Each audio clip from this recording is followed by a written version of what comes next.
that Chicago police call sickening, and it is. And I think we can all agree with them on that. An 18-year-old white man beaten by 4 teenage black suspects, shouting anti-Trump slurs, the whole thing broadcast on Facebook Live. And I must warn you, this is very disturbing to watch. CNN's Rosa Flores is covering this story for us from Chicago. Rosa, it's disgusting. This disturbing video out of Chicago tonight. Tell us the latest. You know, Don, it really is disgusting. And according to Chicago police, they believe that this man was targeted because he has mental health challenges. They also believe that he knows at least one of the suspects and that at least initially he was with them willingly. But that obviously changed. And like Don said, we have to warn you, this video is very graphic. Watch out, bro. Watch out. No, I got my blood on this, bro. Hey, cut this off. Boy, I'm gonna make your ass walk on butt.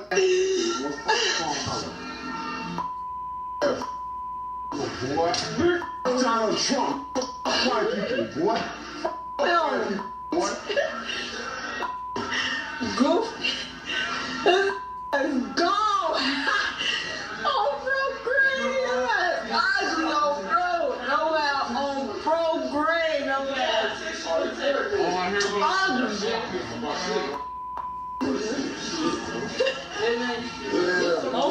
You can tell from the video that the victim is white, that the suspects are black, and that they're speaking with anti-Trump type of language as well. So the obvious question, of course, Don, is this a hate crime? Is this racially motivated?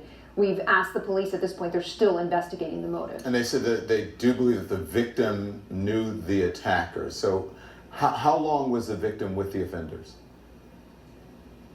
You know, that's one of the things that they're also investigating, but they do believe that he was with them for 24 to 48 hours. So you still have to wonder exactly what transpired in that time, because right now we're only seeing a small window that was caught on video. Now, they do say that the offenders stole a van from a suburb, because this victim is from a suburb, not from Chicago, and they brought him to Chicago, and that initially he was with them because he knew one of them.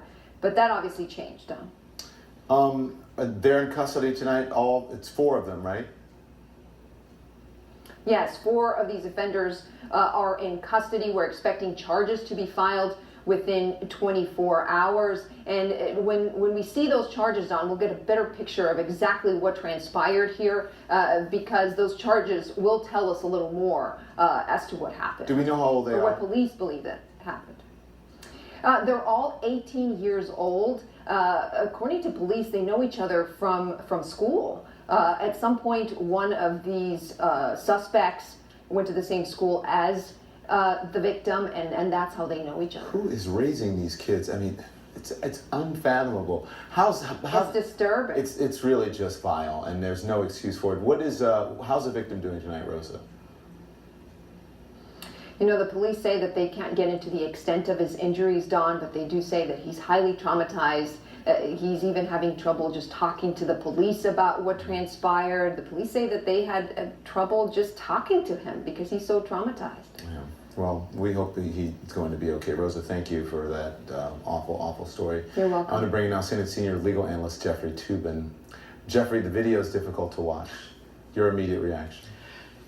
You know, I mean, we can talk about this in the legalities, but, you know, you just have to wonder, like, how can human beings be so awful? And just, you know, as you said, who raised them? What motivates people to treat a disabled, defenseless person like this way? And you know, unfortunately, in our line of work, we see a lot of evil, and this just looks like evil.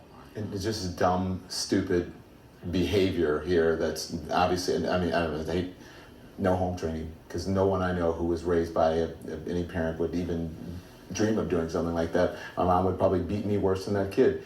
Is this, you know, we've been talking to the police. Police say they're still investigating. They won't classify it as a hate crime. Is this a hate crime?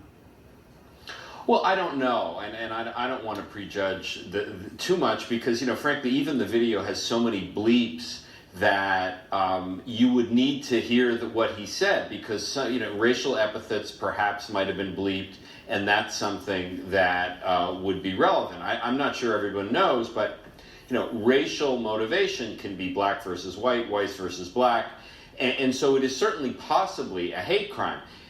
Everyone should be clear. It's illegal under any standard. Hate crime laws merely enhance penalties. They don't create something that wasn't criminal into being criminal. This is obviously an assault of some kind.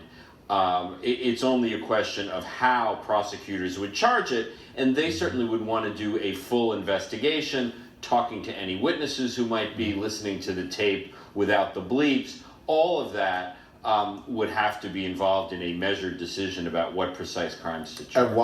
Did watch the unedited version of this, and there's unedited, unblurred version, and they do use the N-word, but the kids I see, there could be other kids there, the kids I see are black kids using the N-word, and you do hear some of them.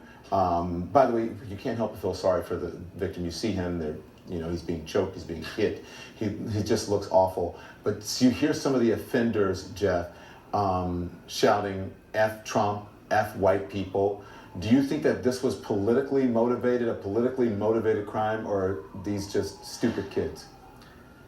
I'm going to say the 3 words you're never allowed to say on cable news, which are, I don't know. Mm-hmm. I just don't. What goes into the heads of people who are doing something like this? I can't fathom it. And whether you can say it was political, racial, I don't know. That's why you have to do a full investigation of, the whole circumstances surrounding this event.